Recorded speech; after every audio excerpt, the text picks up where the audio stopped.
Bonjour, quelle joie de vous retrouver aujourd'hui pour parler de Shalom Bayit. Alors, je vous propose aujourd'hui qu'on parle du langage de l'amour. Bon alors rassurez-vous, je ne vais pas vous faire le cours en italien, même si cette langue elle a été élue la plus romantique de toutes, non. Je vais vous parler en fait de la théorie des langages de l'amour et à travers ça on va essayer de comprendre comment éviter pas mal de disputes dans les couples. Parce que très souvent, les disputes, eh bien, elles sont liées à des sentiments de frustration, des sentiments parfois que notre mari, il nous aime pas, en tout cas, il nous aime pas comme on voudrait qu'il nous aime. Alors venez, on va étudier un petit peu cette théorie des 5 langages. Alors l'idée, c'est que on exprime, ou en tout cas, on perçoit tous l'amour de 5 manières différentes. Donc le premier langage, c'est les mots, la parole, dire des mots valorisants pour l'autre, lui dire qu'on l'aime ou entendre qu'il nous aime. Ok ? Ensuite, on a le langage qui est lié au temps de qualité. Alors là, c'est le fait de démontrer notre amour à travers des moments passés ensemble, des dates entre mari et femme, des activités qu'on fait ensemble, des moments de partage où on s'autorise à s'ouvrir à l'autre.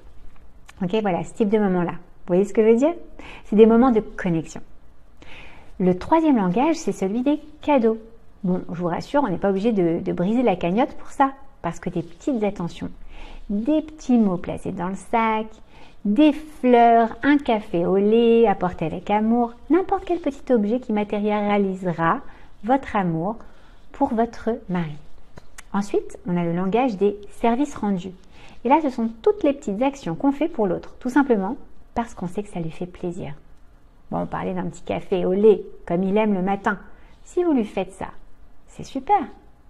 Pour le mari, de faire attention une fois qu'il a bu, de nettoyer sa tasse après ce petit café. Mais aussi de savoir se mettre à disposition de l'autre pour lui offrir une oreille attentive, compatissante peut-être.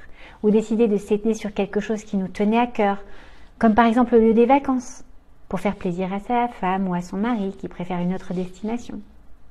C'est vraiment un très large éventail de choix.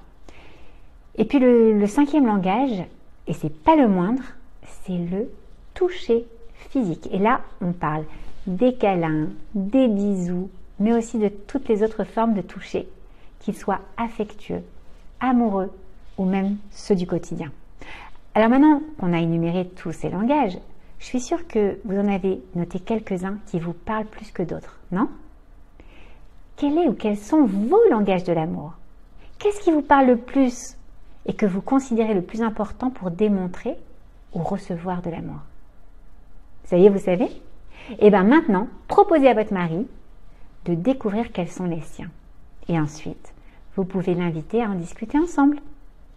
La Torah, elle nous enseigne que chaque être humain est différent et a sa propre manière de se connecter à l'autre. Lorsque je comprends que mon mari accepte d'aller dans ma famille à Rosh Hashanah et qu'il est en train de me dire qu'il m'aime à sa manière en faisant ça, alors du coup je ne percevrai pas son manque de démonstration tactile comme un manque d'amour. Je comprendrai seulement que pour moi, le toucher c'est important et que pour lui, dire je t'aime passe par un autre langage. Et maintenant que vous le savez, eh bien, vous ferez plus attention à vous démontrer son amour tactilement ou à faire des efforts pour parler ce même langage que lui. À la semaine prochaine.